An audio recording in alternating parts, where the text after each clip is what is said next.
Escuchas Resonancia Informativa. Escucha resonanciainformativa.com. Una nueva opción online para escuchar radio. Resonancia Informativa, con los mejores contenidos y locutores a un clic de distancia. resonanciainformativa.com.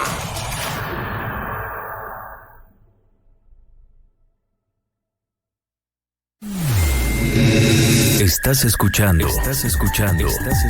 Resonancia Informativa, transmitiendo desde la ciudad de Puebla. resonanciainformativa.com. Comunícate con nosotros. Teléfono en cabina 2229-185333. Por WhatsApp 2221-145480. O en Twitter @ResonanciaOK. resonanciainformativa.com. Las opiniones y comentarios expresados en este programa son responsabilidad de los conductores e invitados.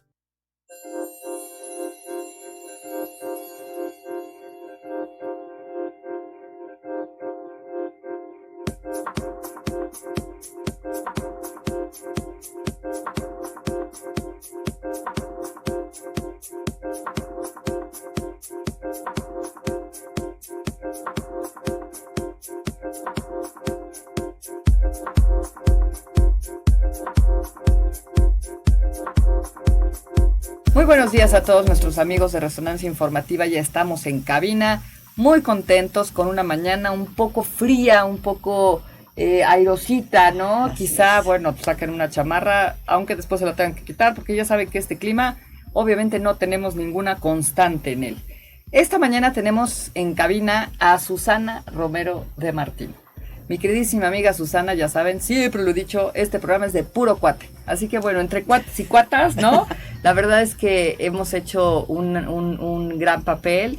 El programa de ¿Sabías qué? Eso tiene, compartir conocimientos que no teníamos, ahondar en temas que son de interés, dejarles siempre algo que pueda ser de utilidad. Así que Susana, bienvenida a ¿Sabías qué? Esta mañana es un gusto tenerte en los micrófonos de Resonancia Informativa. Buenos días, la verdad me siento muy agradecida por la invitación. Debo confesar que un poco nerviosilla. No es habitual para mí estar en estos andares, pero finalmente con mucho gusto y tratando de compartir con ustedes algo que puede resolvernos muchas cosas en nuestra vida. Así es. Hoy vamos a hablar del testamento, mi Susi. O sea, en principio, bueno, ¿quién es Susana Romero de Martino? Cuéntanos un poco de ti, de tu trayectoria. Hoy día, Susana, vicepresidente del Colegio de Notarios del Estado, nada más y nada menos. Así que bueno, ¿qué pasa con el mundo del notariado? ¿Quién es Susana Romero? Cuéntanos un poco de ti. Bueno, yo soy notario número 2 titular en Tecamachalco, Puebla. Tengo en este oficio ya 30 años, desde que estaba estudiando. Entré al mundo del notariado, acompañada de una gran mujer, de Alicia de Martino Colombres. Tu madre. Mi madre, que finalmente fue mi maestra. Dice un amigo, fui gata, como no, había que limpiar gelatinas, había que pasar ectográfico, pero como dice este amigo, fuimos gatos de Angora. Al final de cuentas tuvimos que entrarle a todo para poder conocer el mundo del notariado. Debo decirles que yo trabajo en distrito judicial. La clientela de un distrito judicial es muy diferente al de las grandes ciudades, la zona metropolitana, porque es gente que no tiene acceso a una educación formal. Esto quiere decir que trabajo prácticamente con agricultores, con campesinos, gente que no tiene estudios. Y finalmente es un gusto, es un placer para mí el poder llevarles, el poder plantearles formas jurídicas en las que ellos pueden resolver sus problemas. Traducir el lenguaje, ¿no? Traducir el lenguaje, por supuesto. Traducir el lenguaje. Porque es costumbre que los abogados tenemos un lenguaje muy rebuscado. El nomina juris. Así es, entonces famoso. Tenemos que ir bajando el nivel de vocabulario hasta que llegue a ser de total comprensión para nuestro interlocutor, porque si le hablamos en terminología jurídica, los pobres y mucha gente no tienen ni idea de lo que les estamos hablando, pero si les hablamos prácticamente con manzanas y peras, es muy fácil que entiendan. Es gente muy práctica y hay que desmenuzarles las cosas para que puedan asimilarlas y en consecuencia tomar sus decisiones. Uno de los problemas que tenemos hoy día, evidentemente latentes, bueno, que ha sido generaciones atrás, pero quizá hoy se escucha más, es el tema de los testamentos. ¿Qué hacemos cuando existen propiedades? ¿Cuáles son los escenarios que se tienen de frente? ¿Cuáles son los fenómenos que de pronto detonan, ¿no? Estas cuestiones que parecieran que llevan una línea bastante lógica y que de pronto la rompen, ¿no? Justamente por la conducta humana, por la ambición del ser humano, etcétera. Entonces, bueno, hoy vamos a hablar del testamento, Susana. En primer, ¿qué es la figura del testamento? El testamento es el acto jurídico por medio del cual una persona dispone de sus bienes para después de su muerte. Esta disposición debe ser personal, unilateral, libre de coacción, es revocable. Esto quiere decir que lo podemos cambiar en el momento en el que nosotros deseemos. Y evidentemente es para después de la muerte. El patrimonio de la persona no sale de su esfera, solo cuando muere. Y la intención del testamento es que la voluntad del testador se cumpla en los términos en los que lo ha establecido. Así es, el respeto absoluto a la voluntad. A la voluntad del testador. Exactamente. Esto quiere decir que no necesariamente debe entregar los bienes. Mucha gente se niega a hacer el testamento porque cree que es desapoderarse ya de su patrimonio. Y no, definitivamente no. Simplemente está diciendo que va a dejar este libro a Juanito cuando se muera. Si en el camino tiene la necesidad o el gusto de venderle el libro a Pedro, no hay nada que se lo impida. Claro.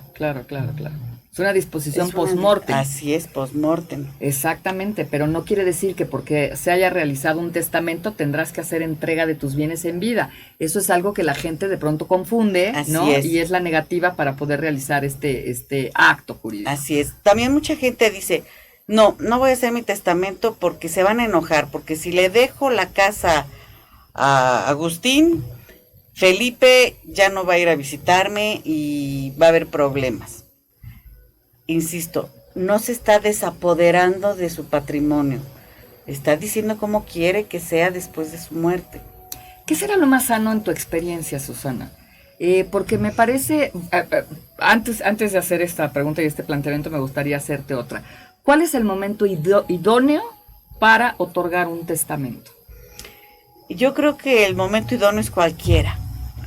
Cualquier momento cuando estamos en sano juicio y con toda nuestra salud funcionando al 100.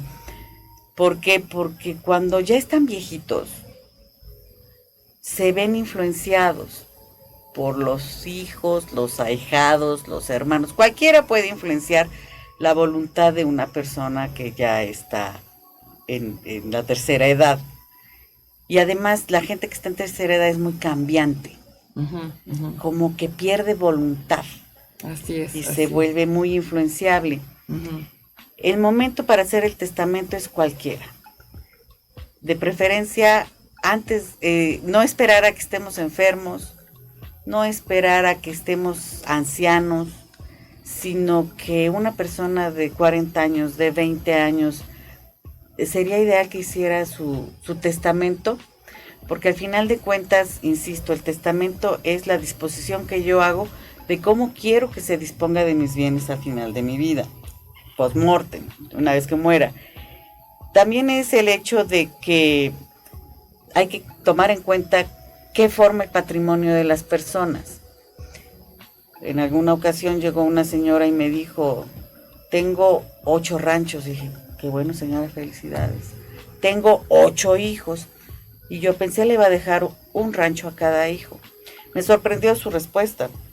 Quiero una fracción de cada rancho para cada uno de mis 8 hijos. No, bueno.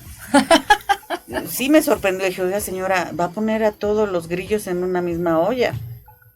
¿Quién le asegura que ellos quieren estar como usted dice? Y sobre todo, que va a evitar problemas.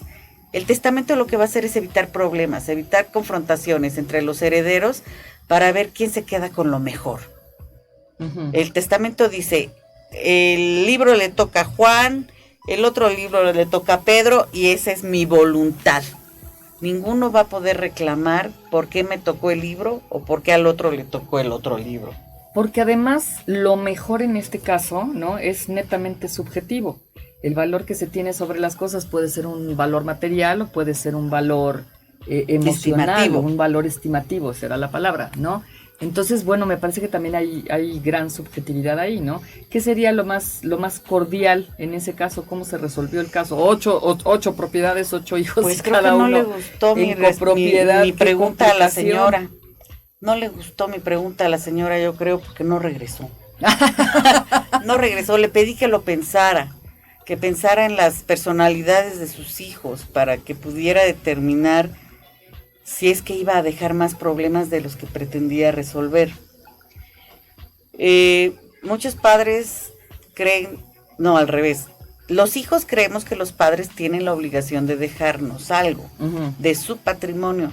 Y yo creo que ese concepto es muy equivocado. Claro. Yo creo que los padres deben disponer de sus bienes para sus hijos, dependiendo de qué tan virtuosos sean o no.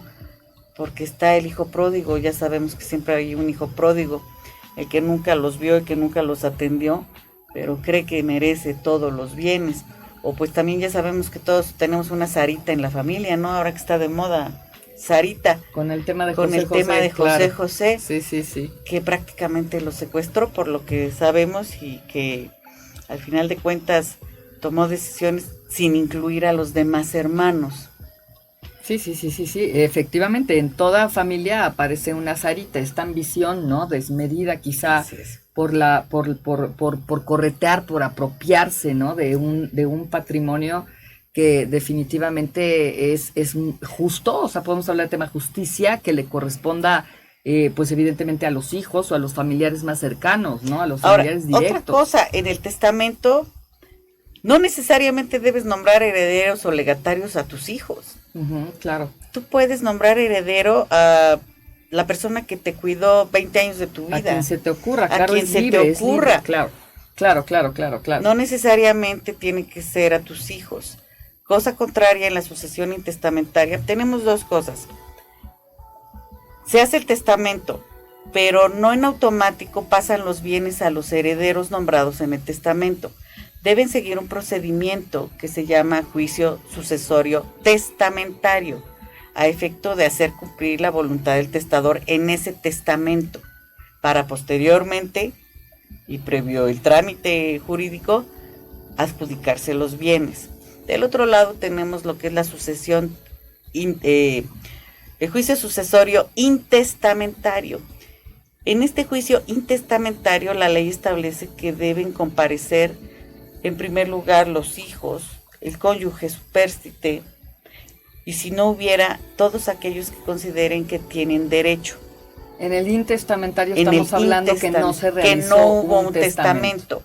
La persona fallece sin testamento. Sin testamento, y todos los que se creen con derecho comparecen. ¿Qué es lo que va a pasar ahí? Suponiendo que tengan una casa y que tenga 5 hijos, que no hay esposa, el bien lo adquirió siendo soltero el difunto o el de cuyus, entonces los hijos van a entrar en conflicto para ver si la cosa permite cómoda división para que cada quien se adjudique una parte del mismo, o si todos van a entrar ahí en una copropiedad. Entonces va a empezar el conflicto. ¿Es una copropiedad? Perfecto, ok. ¿Todos los bienes que produzca este inmueble serán repartidos en partes iguales? Así será. ¿O habrá uno, Sarita, que quiera la parte de adelante de la casa para poner un local comercial? ¿Y qué va a pasar con el que queda en la parte de atrás? Va a decir, oye, yo no tengo ningún beneficio, no tengo salida, Sarita tiene ahí la tienda, yo también quiero gozar de la tienda. Entonces va a empezar ese conflicto entre ellos para ver quién se queda con la mejor parte. Y hay veces que no se ponen de acuerdo y esto puede durar años. Claro, por supuesto, y el desgaste además. Claro, ¿no? El desgaste emocional, económico. Las familias se acaban. Totalmente destruidas. Al rato ya no quieres ver a tu hermano, ya no quieres ver a tu hermana. tus sobrinos, o sea, realmente se vuelve una cena de negros. O sea, lo más sano entonces sería, por supuesto, otorgar un testamento.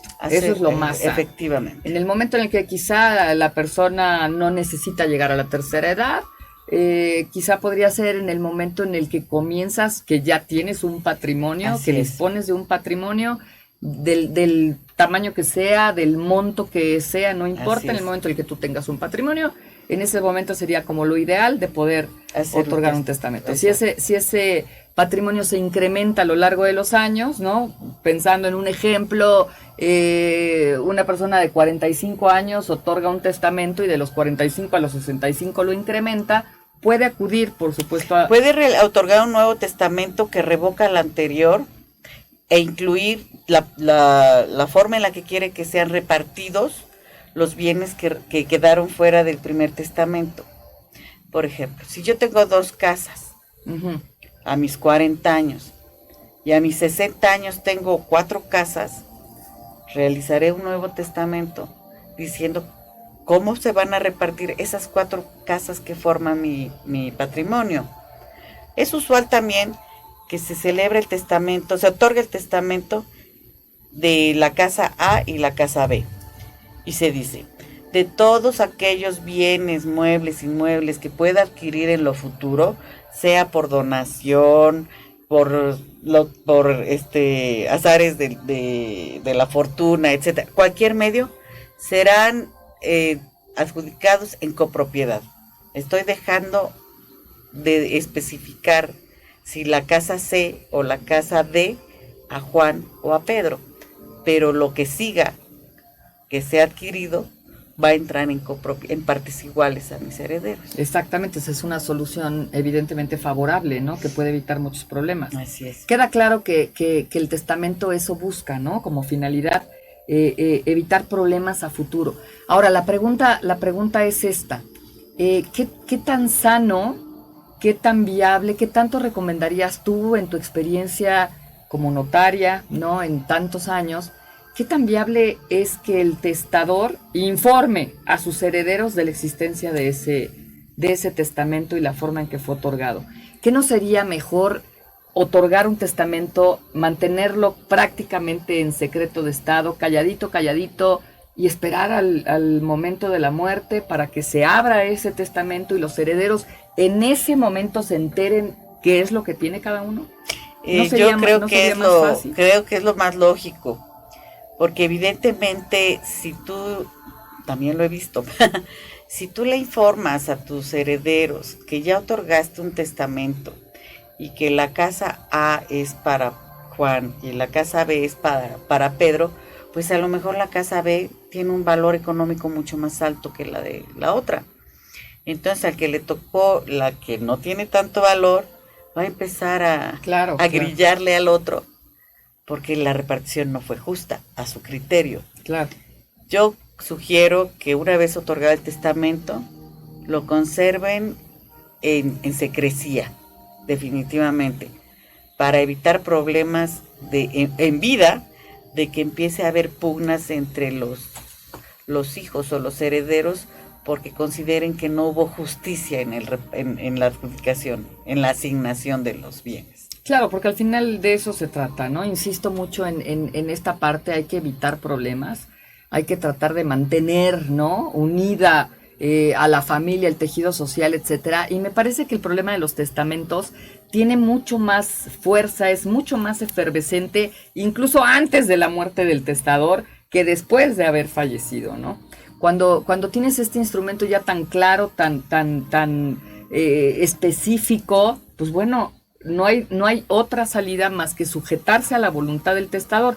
¿Qué pasa con las impugnaciones? Precisamente en eso estaba pensando.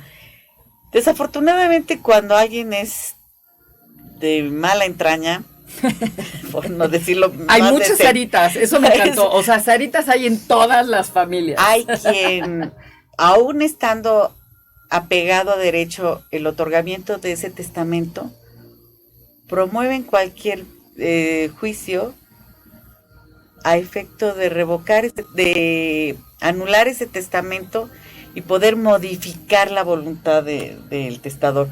pueden argumentar que no se cumplió con las formalidades de la ley, pueden argumentar que se violentó la voluntad del testador, pueden argumentar que estaba enfermo, que no estaba en sus 5 sentidos.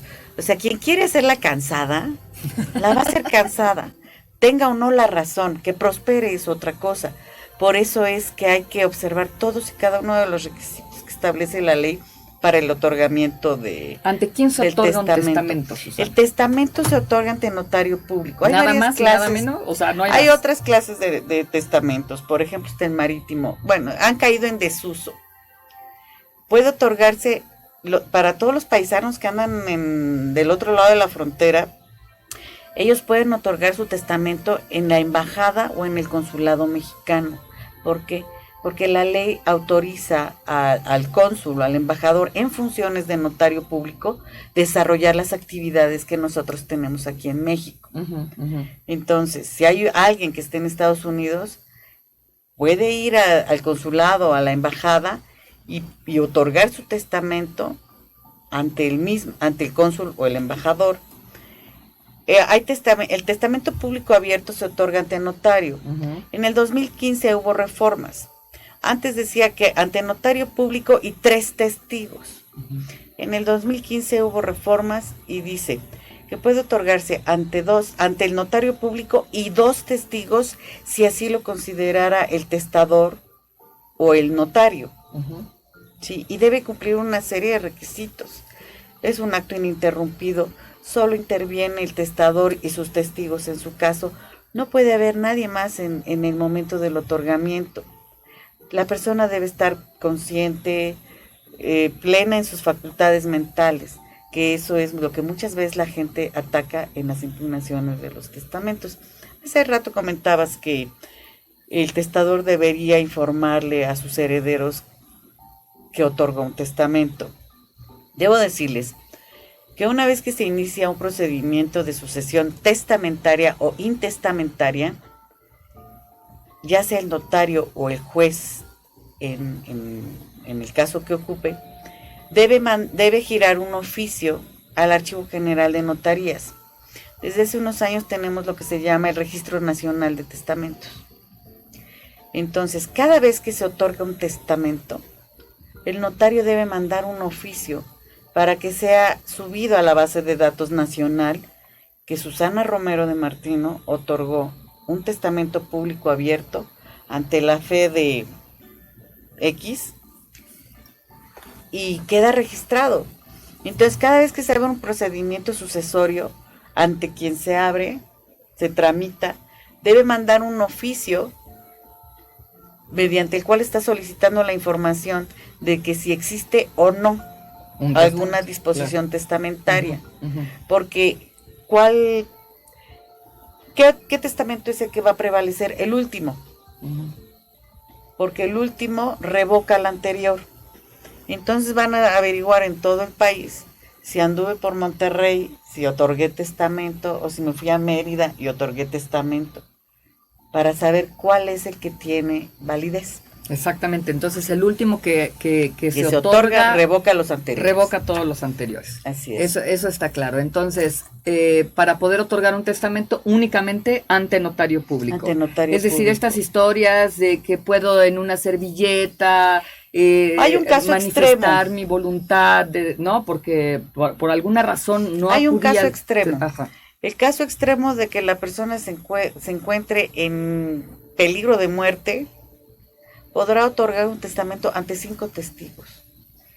Y el testador, si muere en las 48 horas dentro de ese periodo, ese testamento que otorgó ante 5 testigos debe ser llevado a juzgado para que, previo procedimiento, le otorguen la validez.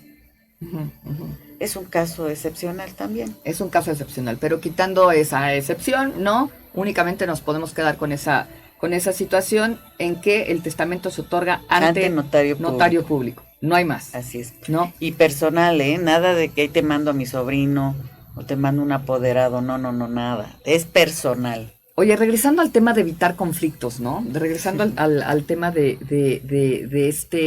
de estos escenarios que de verdad son caóticos. O sea, ¿cuántas familias no hemos visto destruirse en el camino, desintegrarse en el camino por los famosos testamentos y por las famosas herencias? Sí. Entonces, sí sería como muy importante, y esto hay que remarcarlo al auditorio, y de verdad como un consejo que me parece vital, ¿no?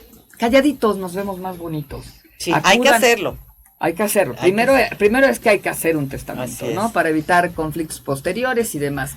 Ahora, sí me parece, Susana, que la voluntad del testador, es decir, quien está otorgando ese testamento, quien está disponiendo de sus bienes, eso también habría que remarcarlo.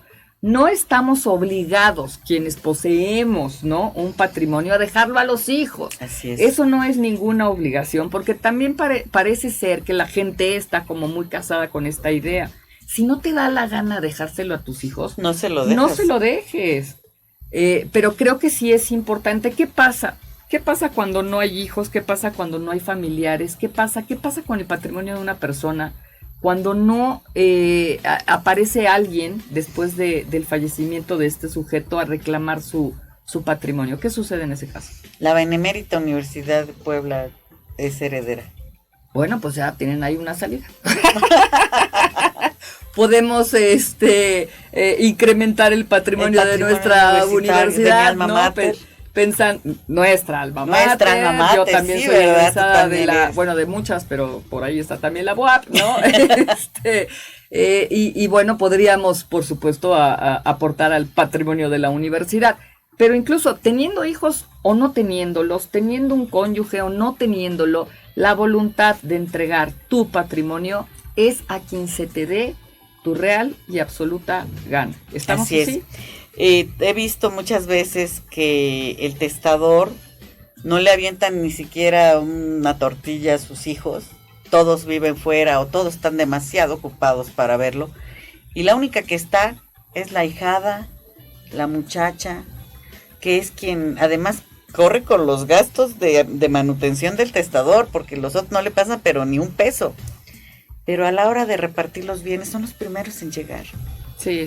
Y a la persona que cuidó y que contó con el amor, la disposición, la cordialidad, que le hizo más llevadera su enfermedad o su vejez, pues simplemente la sacan de la casa porque pues no eres hija y esto es para nosotros.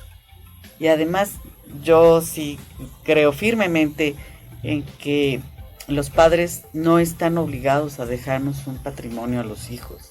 Nosotros tenemos que luchar por él. Si nos lo regalan, qué bueno. Pero si no... Si no hay obligación no, alguna. Ninguna. Definitivamente y la gente, no hay obligación. los hijos creen que tiene que ser. Y además creo que la mejor herencia que puedes dejarles a tus hijos es en vida y a través de educación, por supuesto. Inviérteles, gástate todo lo que te puedas gastar en tus hijos, educándolos, entregándoles las herramientas necesarias para que ellos el día de mañana pues puedan abrirse camino, ¿no? Claro. O sea, una persona que carece de educación, que carece de todo esto, aunque le dejes un patrimonio, lo cierto es que... No, se lo acaban. Sí, van vendiendo. No le va a durar absolutamente nada. Y creo que también lo importante es esta continuidad, ¿no? Del patrimonio, es decir, que sí pueda ser para uso y disfrute de la siguiente generación, que se le dé un buen uso, un uso correcto, que se mantenga, ¿no? Finalmente creo que es la trascendencia también del patrimonio. ¿Cómo va ese dicho de que hijo de comerciante caballero, hijo de caballero limosnero? ¿Por qué? Porque el comerciante trabajó, le dio una educación al hijo que lo refinó, lo volvió una gente con cierto nivel, y luego pues los nietos son muy buenos, pero para despilfarrar, no trabajaron, no estudiaron, todos se lo merecen, y ahí se fue el patrimonio del abuelo, ¿no? Así es.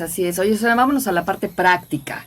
Es decir, estoy segura que la gente que nos está siguiendo por las redes sociales, a las cuales agradezco mucho, y ahora voy a echarle un ojo, ¿no? A ver cómo andan estos saludos y esta interacción con ustedes. Queremos saber cuál es el procedimiento. Porque muchas veces también estamos como asustados, ¿no? Se han creado por ahí leyendas urbanas de que testar es muy caro, de que no tengo el dinero para otorgar un testamento, para acudir con el notario. ¿Qué pasa con este famoso mes del testamento, que por cierto es el mes de mi cumpleaños y acaba de pasar, ¿no? ¿Qué pasa con este mes del testamento? ¿Cuál sería el primer paso que debería dar la gente para atreverse, tomar la decisión de otorgar un testamento? Bueno, en primer lugar tienen que buscar un notario de su confianza. Y de su confianza me refiero a que hagan clic. Que hagan clic. Porque Susana, finalmente Susana. existe la leyenda urbana de que el usuario no ve al notario, que ve a la secretaria, al abogado, a todo mundo, cuando definitivamente quien va a darle forma jurídica a los deseos del testador, a la voluntad del testador, es el notario. Deben acudir a su notario de confianza. Si no lo tienen, échense la visita de las 7 casas, a ver con cuál se acomodan. El notario es como los médicos, Susana, te deberían de dar confianza. Ese sería el primer. Por supuesto. Ese sería como el primer requisito, que Por tengas supuesto, esta confianza. debes tenerle confianza a tu notario. Debes saber e intuir que tu notario es una persona capaz en el quehacer notarial. Y si definitivamente es como el médico. Entonces, cuando vas a tu primera visita, deberás, previo ejercicio de, a ver, ¿qué voy a hacer? Tengo 2 casas y tengo 4 hijos, ¿cómo lo voy a arreglar esto? Yo les digo a mis clientes que hagan como una cartita en términos muy simples. No se trata que ustedes dominen un vocabulario leguleyo.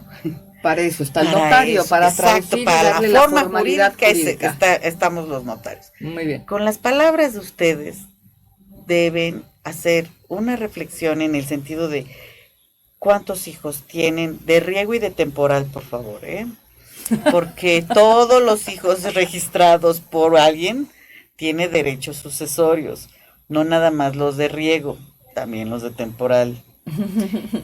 Otra cosa muy importante, Ana Luisa, vamos a hablar de la sociedad conyugal. La sociedad conyugal es aquella que se forma después de celebrado el matrimonio bajo ese régimen que implica que ambos cónyuges son dueños del patrimonio que obtienen después de casados, ¿sale? Claro. Entonces, un 50% es de ellos, de él, y otro 50% es de ella. El testador solo puede disponer de la parte que le corresponde a él. No puede disponer de la parte que le corresponde a la esposa. Porque muchas veces llegan y dicen, oiga, le voy a dejar la casa a mi hijo Juan. ¿Cómo no? ¿Y cómo adquirió? Pues lo compré, pero nada más viene mi nombre. Yo soy casado, pero nada más viene mi nombre y es mío. A ver, y desde ahí tenemos que explicar que solo le corresponden sus derechos que por gananciales matrimoniales son de él, porque la otra parte es de ella. Entonces solo podrá disponer de un 50% de ese inmueble. ¿Juega? Está bueno. Entonces, eso es lo que va a tener que decir en su carta. Yo me casé con Delfina y compramos un rancho, 2 hectáreas, una casa, lo que sea. A mí me corresponde la mitad. Con esa mitad yo puedo disponer. Claro que puede testar la parte que le corresponde, pero ahí no puede hacer fracciones. No puede decir una fracción para Juan y otra fracción para Pedro. ¿Por qué? Porque esos derechos gananciales que por matrimonio le corresponden no se han individualizado. ¿Qué es lo que va a pasar? Está la copropiedad o los gananciales matrimoniales. Muere él, nombra a sus 2 hijos herederos. Ellos entran en la copropiedad con la señora. Entonces, ahí tenemos que ser muy cuidadosos en la forma en lo que lo hacemos, porque muchas veces lo que quieren hacer es individualizar fracciones cuando todavía no se puede llevar a cabo eso. ¿Sale? No sé si me expliqué. Sí, claro, de regreso. Claro. Bueno. Entonces, llevar la cartita de los Reyes Magos con el notario y explicarle: me casé, adquirí tales bienes, quiero heredar a Juan y Pedro mis derechos que por gananciales matrimoniales me corresponden. La esposa podrá hacer con su 50% lo que ella quiera, Lo que quiera, claro. Lo que ella puede donarlos, puede venderlos si es que ellos están de acuerdo. Hay que recordar el derecho de preferencia. Entonces, esa cartita la vamos a llevar con el notario vamos a platicar con él para que el notario le dé la forma jurídica a la voluntad del testador. Por supuesto, ahí habrá que, tú en tu función como notario, pues habrá que acreditar la propiedad, que efectivamente sea de esa persona, que cumpla con todos los requisitos, o sea, ¿no? Como que toda esta parte aquí pasa en la algo, que puedas tener la certeza de lo que estás otorgando. Sí, pero también hay que recordar que hay derechos que pudieran corresponder respecto a algún juicio de usucapión, por ejemplo. Entonces, esos derechos que todavía no concluye el procedimiento judicial para adquirir la propiedad por vía del juicio de usucapión, todavía no se concretan, pero son derechos que corresponden también al patrimonio del testador. A lo mejor estoy haciendo un planteamiento más fuera de la zona metropolitana, porque aquí en Puebla no es tan común un juicio de usucapión, prescripción positiva o lo que sea. En cambio, al interior del estado es muy, muy común. Claro, por supuesto, porque Entonces, además las circunstancias y así es. La forma social en puedo la que acreditar la propiedad de la casa, supuesto. pero tengo derechos que estoy peleando en un juzgado y esos también los puedo heredar. Eso hasta que venga hasta la que se sentencia, concluya, ¿no? judicial, Porque puede fallecer durante el procedimiento de usucapión, pero aquel que haya sido nombrado albacea es el representante legal de la sucesión y tiene toda la personalidad para continuar el trámite en el juicio sucesorio. Ok, a ver, entonces regresémonos. Tenemos ya la cartita para los Reyes Magos, ya tenemos claro de qué somos propietarios, de qué disponemos, qué es lo que integra nuestro patrimonio, y acudimos con el notario. Al notario. Entonces nos va a decir, a ver, quiero que me traiga por favor su acta de nacimiento, porque necesito saber quiénes fueron sus padres. Necesito que me traiga su INE para ver que efectivamente es usted quien dice ser. Necesito que me traiga también su CURP. Y por ahí de pilón también su RFC, porque tengo que dar información a todas las instituciones. ¿Va a querer usted que comparezcan testigos a la celebración del acto? Y el testador podrá decir, sí, voy a traer a María y a Pedro. A ver, de María y de Pedro, sus generales, nombre, domicilio, fecha de nacimiento, estado civil, ocupación, su INE. ¿Sale? O puede decir, no quiero testigos. Plena identificación Así de los es. testigos, o puede ser que no. No todos deben estar, no todos deben que estar no perfectamente testigos. O puede ser que digan, no me gusta porque todos en mi colonia son bien chismosos. Y al rato van a andar diciendo cómo dispuse de mis bienes. Entonces el notario tomará tiempo para redactar el testamento. Estamos hablando de un testamento sencillo. Claro. No como la de los 8 ranchos y los 8 hijos, y una fracción a cada quien. Entonces, se redactará el testamento y se le dará lectura en voz alta. Nadie puede salir de la oficina, del lugar donde se le esté dando lectura. Nadie puede entrar. Por supuesto, no puede estar de oyente ni los que van a ser nombrados herederos, ni la esposa, o sea, solitos, para que no haya presión, no haya coacción. Y durante la lectura, el testador dirá si es así como dispone sus bienes o si hubiera algún error. ¿Alguna modificación? Alguna modificación. Una vez que ha sido ya totalmente leído, corregido en su caso, entonces se procederá a la firma y huella del testador. En el caso particular yo le pido huella y firma a todos en todos los actos. ¿Qué pasa con estos? Tiene como mucha lógica que el testamento pueda ser revocado, ¿no? O pueda ser modificado las veces que el testador quiera. Eso es una constante, tiene mucha lógica en esta razón de ser, o se adquieren bienes o ya no hay bienes o lo que sea. Pero estos conflictos, ¿no? Cuando se otorga un testamento y van pasando los años y uno se va haciendo viejo y se vuelve más vulnerable y aparecen, ¿no? los actores externos en este escenario, ¿no? A influenciar sobre la voluntad de esta persona, y entonces acuden al notario cada 8 días. Yo me acuerdo hace muchos años de un caso de una persona ya mayor que tenía 6 hijas, ¿no? Entonces se peleaba un día con Juana y iba al notario y desheredaba a Juana, pero otorgaba la parte de Juana a María, ¿no? Después se peleaba con María y regresaba al notario y decía ya no quiero nada para María, pero como ya Juana me fue a ver, entonces para Juana y Laurita. Y eso complica demasiado ¿no habría un candado? No, en absoluto. Una de las características del testamento es que es porque además ahí revocable te en abre cualquier toda momento. una línea de impugnación. O sea, creo que ahí cualquier Sarita podría tener mucha tela donde cortar como para poderse divertir un rato en estos antecedentes, ¿no? ¿Qué pasa cuando tienes un testamento evidentemente revocado, ¿no? O modificado 42 veces? El último es el que prevalece.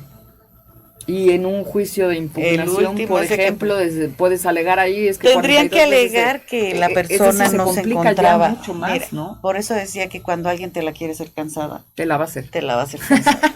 Así esté con todo, hasta con la bendición papal.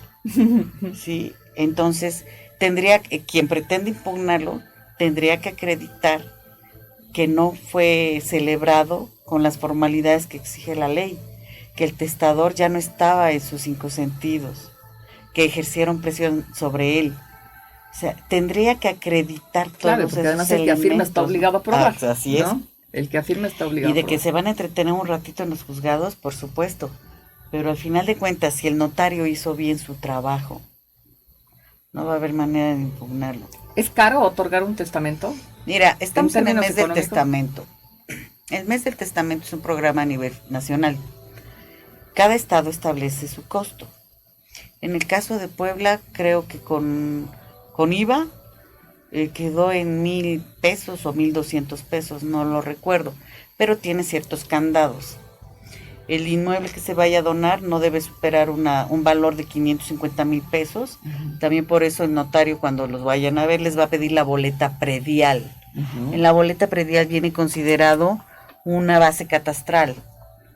Y esa base catastral es un avalúo aproximado del valor del inmueble. Uh-huh. También este programa se ajusta a que deberá ser un solo heredero a título universal. No hay legados, no hay... Sí, no hay mayor complicación más que un solo heredero. Un solo heredero, un solo inmueble. Uh-huh.